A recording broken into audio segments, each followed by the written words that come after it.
Hi, this is John with WesleyGospel.com.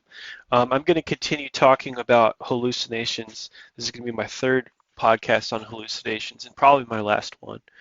And I just got to say, this book,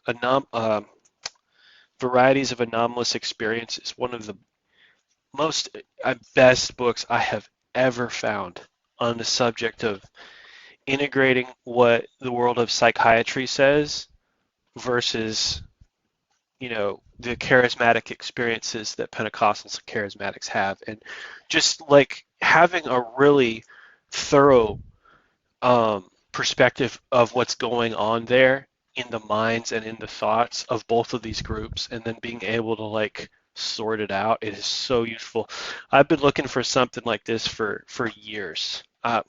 Easily. I've been looking for something like this since probably around 2009, and it just happened. I decided to do this, you know, podcast series on supernatural theology,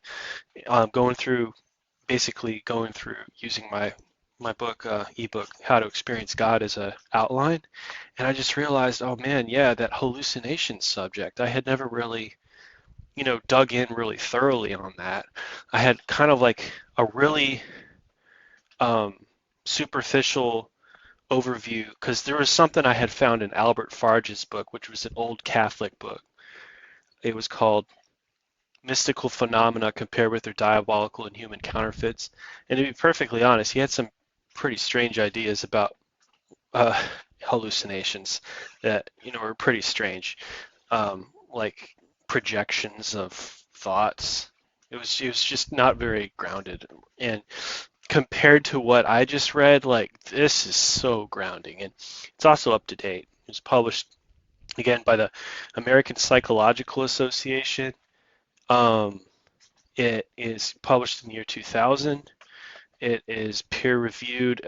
Each of the chapters are by different psychiatrists, and this particular chapter 3, hallucinatory experiences, had something like anywhere between 30 to 50 journals and books in the bibliography just of this one chapter. So it was really, really authoritative and just very clarifying. And I'm so happy I read it because, you know, me and my wife have been having spiritual experiences of all kinds since our since we've been born again and baptized in the Holy Spirit. So being able to see what those guys believe about spiritual experiences and then to mirror that to what I could see in the Bible in personal experience was really, really valuable. I've been looking for something like that for years, probably upwards of 15 years, and just never found it till now. Uh, so I'm going to continue to talk about some of the details around uh, some further details on hallucinations. Okay, so just to reiterate, hallucinations are naturalistic interpretations of spiritual experiences. Okay, so the scientific community um, is generally governed by a metaphysical bias of naturalism, materialism, and physicalism. And in other words, they only think that the physical world is real, and that anything else that's not physical is imaginary and is thus not real. So spiritual experiences are not real to them because not because science has proven this, but because just the heritage of the science community for hundreds of years has been naturalistic. It just has been a very what you call materialistic, having a materialist scientific worldview. Okay. However, there's room in this article, and I just love it. There's room for having a supernatural worldview, for believing in the existence of spirits, while at the same time understanding that there's things like mental illness, schizophrenia, pharmacological pills, hallucinations, and understanding what does that mean? Do you have to make a choice? Well, you do have to make a choice about the existence of spirits with this. You either believe in them or you don't. So make your choice now, right? The Bible tells you how to make that choice. It says that they do exist. Angels and demons exist. Souls and Holy Spirit exist. Therefore, God exists. So therefore, that's not even a debatable issue. When sorting through this panoply of ideas and thoughts, okay, from a biblical point of view, you just don't have any choice. Supernatural experiences are not metaphors. Angels, demons, spirits, ghosts are not metaphors. They are actual, real, spiritual entities. And the Bible gives you no choice on that. You have no option. You have to accept that 100%. Okay. Now, what about all these other thoughts swirling around here? Brains, mental illness, psychiatric disorders, pills, hallucinations. All right, it's a lot to think about here. What's going on here? Right? It's confusing. A bystander hears this stuff and it's just confusing. What's going on here? Again, spiritual experiences happen. They just happen. It's a matter of personal interpretation and upbringing, even, as to whether you consider spirits to exist or not.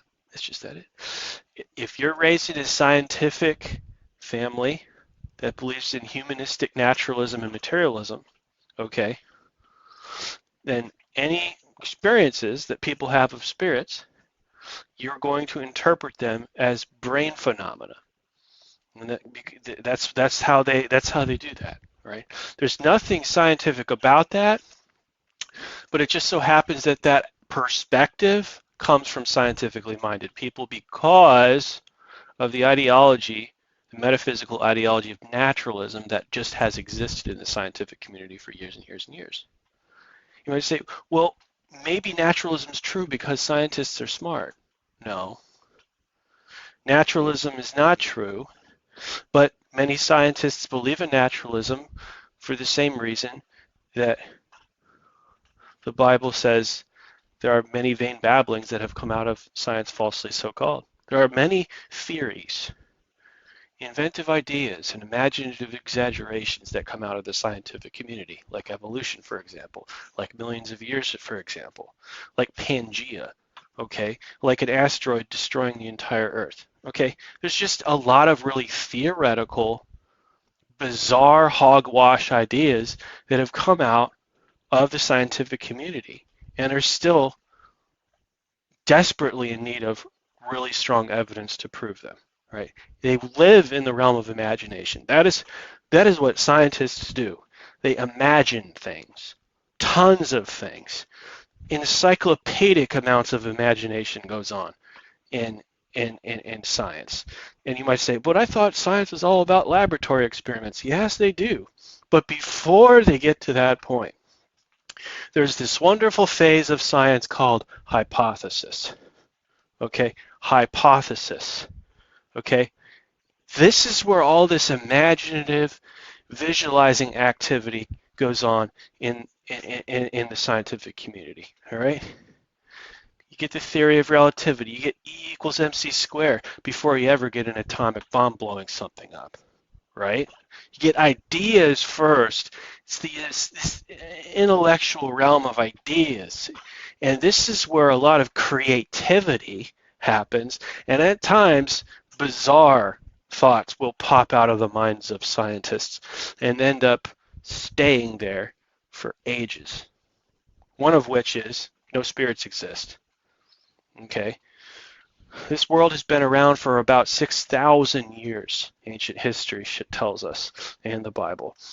And most cultures and throughout these ages have believed in the existence of spirits and the reality of spirits. It wasn't until recent scientific history that there was a culture within the scientific community to question their reality and existence on the basis of no other assumption than that they're not physical. And if they're not physical, they're not real. Well, that's a faulty assumption. It doesn't take very much effort to put that down, Because for the same reason that radio waves are not physical, microwaves are not physical, and a lot of other phenomena, thoughts, you might say, are not physical. Emotions. But you say, but they exist in the body. Okay. Then let's just stick to the radio waves analogy. They're not physical, but they're real. Therefore, the naturalistic materialist ideology doesn't even stand up to the idea of radio waves. You might say, oh, but I could pick up radio waves on a device I created that's physical. Yeah, but the radio waves themselves are not physical. And so unless you had a device to pick up their signals, there's no way you could tell me that they were real in your point of view. You had to have a point of view. See, if you have a point of view that non-physical things, all non-physical things are not real, then radio towers disprove your theory. Now, I would say that for the same reason that radio towers disprove materialism, because radio waves are non-physical but real, so also by analogy, you can easily say that the human brain and the human soul disprove materialism on the grounds that people can have spiritual experiences. And so therefore the idea of hallucinations is just as faulty as the idea that radio waves don't exist. Radio waves do exist.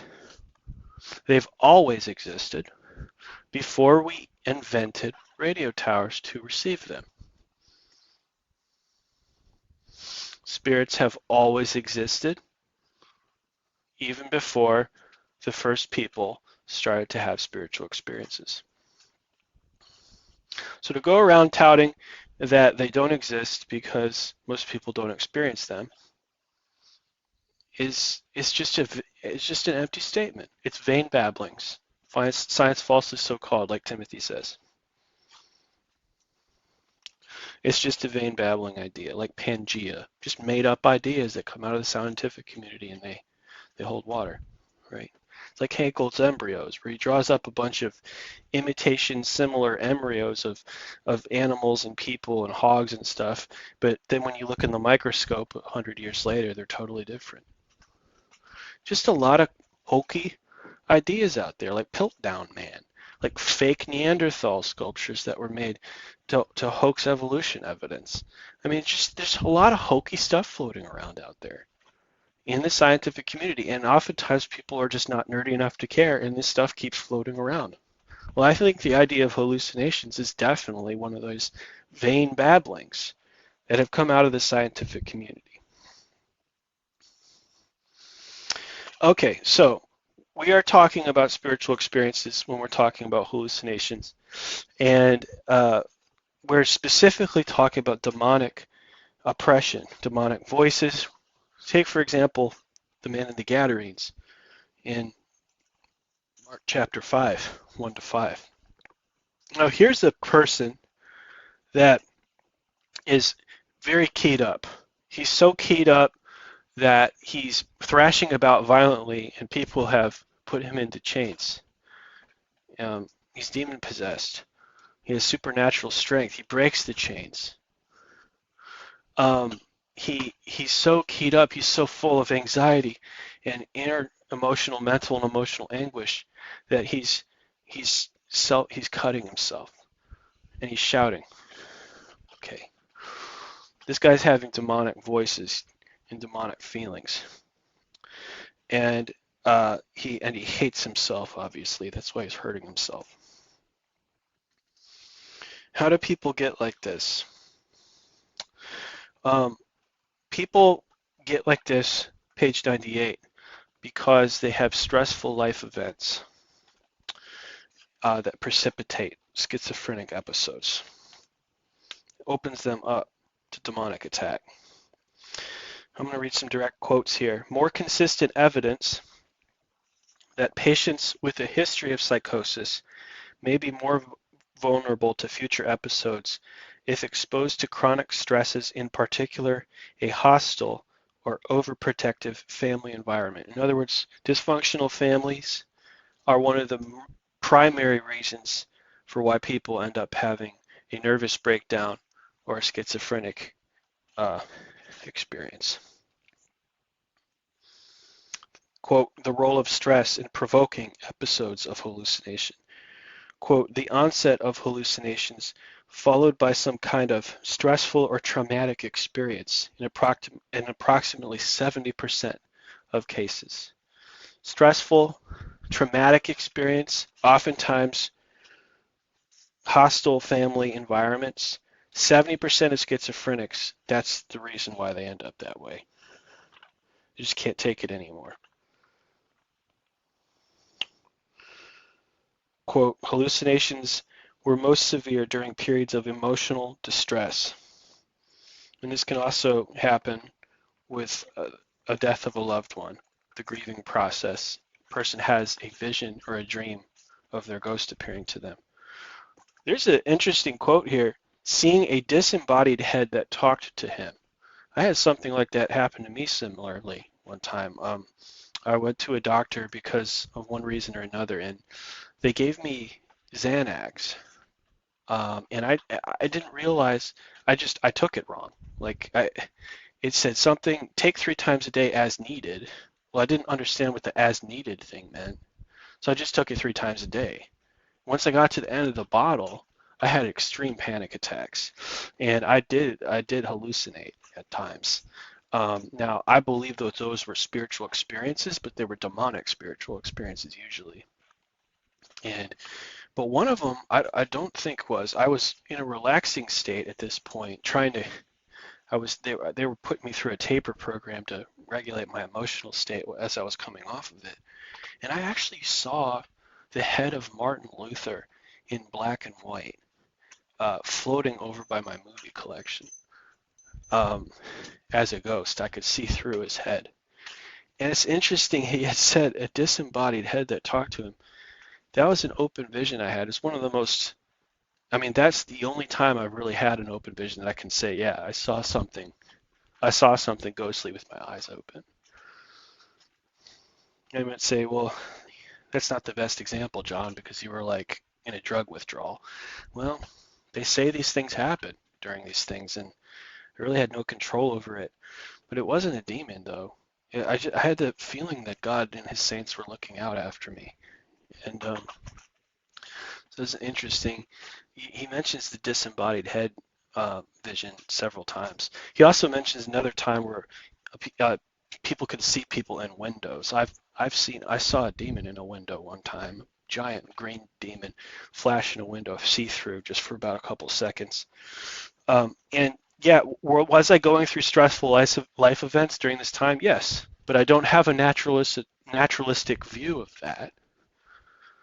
I believe that when people go through stressful life events, the devil's in the details. Of course he is. Job's going through some stressful life events. He can't see the devil, but as we know, the devil was in the details. So if stressful life events are happening, one must wonder what's going on demonically behind the scenes right now. So for people to have spiritual warfare visions or spiritual warfare demonic voices during times of heightened stress, this doesn't surprise me. The devil's hands are busy. He tries to make bad things happen to people. This is a great quote, page 102. An individual who grows to adulthood in a society that recognizes the existence of ghosts or that values spiritual experiences is more likely to attribute reality to the image of a deceased relative than a person who reaches maturity in a materialistic, scientifically oriented society. This is great. He's basically saying that people who are raised like in Africa, in like Pentecostal families, they're raised to have just an assumed belief in the spirit world. And when the children are exposed to dreams, visions, and coincidences and signs as they're being raised up, trained in the prophetic, guess what? When they become adults, and they continue to have spiritual experiences, they're just going to assume that reality without a problem. It's just the way they're raised. They're raised to believe in the existence of spirits without any questioning or any weird rationalizing, naturalized explanation thoughts whatsoever. They're just used to it, and those experiences build on each other over time as they get older. But in our society, because of the influence of psychology, materialism, naturalism, and physicalist worldviews, and the whole idea of hallucinations just being inserted every other year whenever the subject comes up, this hinders our ability to get further and further towards visions, dreams, signs, and wonders in our personal lives. It's just that teaching being presented to us enough times over the course of our lives that hinders our faith in this direction. It's a skeptic attitude. There's nothing scientific about it. Although it comes from the scientific community, it's just a metaphysical ideology. That's all it is. What about pills and drugs? Well, he basically says that the first psychiatric drugs to treat those who are under, I guess you could say, demonic oppression from a charismatic point of view, quote, had a tranquilizing effect on psychiatric patients. Earlier, they used to be called tranquilizers and still are today. And this seems to suggest, if you look that demon-possessed man up in Mark chapter 5, you're going to see that this guy's in a state of anxiety. He's keyed up. So whereas I said that other types of spiritual experiences usually might happen to a person that's in a relaxed state, maybe either due to drugs and alcohol or having a fever, or the more cleaner way of prayer and contemplation. These are relaxed states, usually healthier states, to receive experiences, prayer-induced spiritual experiences. But demonic ones are going to happen where you're all keyed up, you're in a state of panic and anxiety. You're all keyed up, you're in a state of panic and anxiety. Why is that guy cutting himself, shouting and breaking chains? Because he's keyed up, right? And so the drugs, what roles do the drugs have? Relaxation. It's relaxation. So the secular psychiatrist answer to these people is to relax them with tranquilizing drugs, and to also, if they can get away with it, pull their family into counseling and tell them, stop being so hard on them, stop criticizing them, and stop being dysfunctional. Create a relaxing family environment for this person. Of course, that part is always the most difficult to actually make happen because the people are abusive and they don't want to change their attitude. So the next best thing is for the person to just be as relaxed as possible with the drugs. And I would say remove themselves from the dysfunctional family. He ends on this note, page 111. 90% of hallucinators do not have schizophrenia. In other words, 10 to 1. You know, for every 10 people that have hallucinations, visions, voices, and stuff, for every 10, only one of those people have schizophrenia. Only one of them. That means that 90% of the people that have visions, dreams, and voices are having them without a mental illness. And he says he ends on this note. He says that is cause. He doesn't say that's not cause for concern. He says that's cause for reevaluation of our assumptions about this in the psychiatric community. He's like, because the opposite is assumed by most people. And this is on the authority of a guy who has 30 to 50 books and journals in his bibliography on this. He's saying that most people assume that everyone that has a hallucination is automatically crazy, but the data shows the opposite. The data shows that 90% of the people who say they have quote-unquote hallucinations are not diagnosed with mental illness and don't need to be either. And he further says that the mental hospital systems are so abusive in and of themselves. Oftentimes, it's better to just stay away from them. You should only take the people who are in the worst possible condition into a mental hospital and get them out as soon as possible into a relaxing family environment, and to keep them in a tranquilized condition so they're not going to be keyed up into a state of anxiety anymore. You know, as I was reading over this, I just felt compassion and sorrow for schizophrenics who end up in these conditions because they come from such horrible, such mean, such hateful family environments. Such hate is arrowed at them. And not only that, but then here comes the devil out of the woodwork and he throws even more hate at them. These poor people just get tortured by people, tortured by demons, beat up by people, beat up by demons, beat up by people that they love. Beat up by people that they love, and then the devil comes in and beats them up some more. These poor people are just battered and tattered, and the answer is to get these people the pills they need to relax them.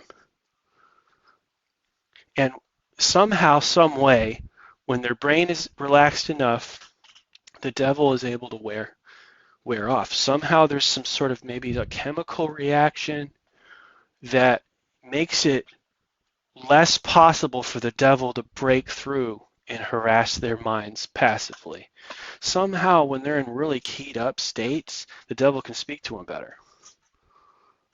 Not that I would understand that, but so the idea is that you relax them through these powerful tranquilizer drugs, and they can't hear the devil anymore. Because generally speaking, that's how he speaks, that's what he does. I saw a will-o'-the-wisp one time. That wasn't a hallucination. I got it on video. Okay. That was a manifestation of a demonic spirit. And I'll tell you what, it keyed me up. It really stirred me up into a state of anxiety. Because I was driving a car. I was afraid I was going to get into a car crash as I was driving to work. That's what the devil does, man. He comes to kill, steal, and destroy. He gives us a spirit of fear, right? That's why Halloween's his high holiday. And but God gives us a sound mind and power and love and presence of God and comfort. And so relaxation is what the presence of God does. Relaxation is what praise and worship does. Praise and worship music. It's all about relax and have the peace of God that surpasses understanding, the love of God, the love, the peace, the relaxation, that balmy, loving relaxation that comes from prayer, praise, worship, presence of God. Relaxation, therefore, disenables the devil to give people these demonic, harassing voices. And so the pills can help with that. Whether it's something as mild as Benadryl or maybe even a little occasional wine cooler. But in any case, the thing really is to get those psychiatric drugs into the hands of the people under the careful supervision of a psychiatrist so they can just relax. And then comes the social element. If the family is uncooperative and continues to be hostile, the next step is to remove them from them because they can't be. And we might also say the workplace, if the workplace is hostile, right? All hostilities have to be removed. And relaxation needs to become the priority for a person who's in a schizophrenic state. The only way to cure them is to relax them. And then, of course, from a charismatic point of view, we include prayer and praying against the devil. And we include worship and worshiping towards Jesus. God bless you out there. This is John with WesleyGospel.com.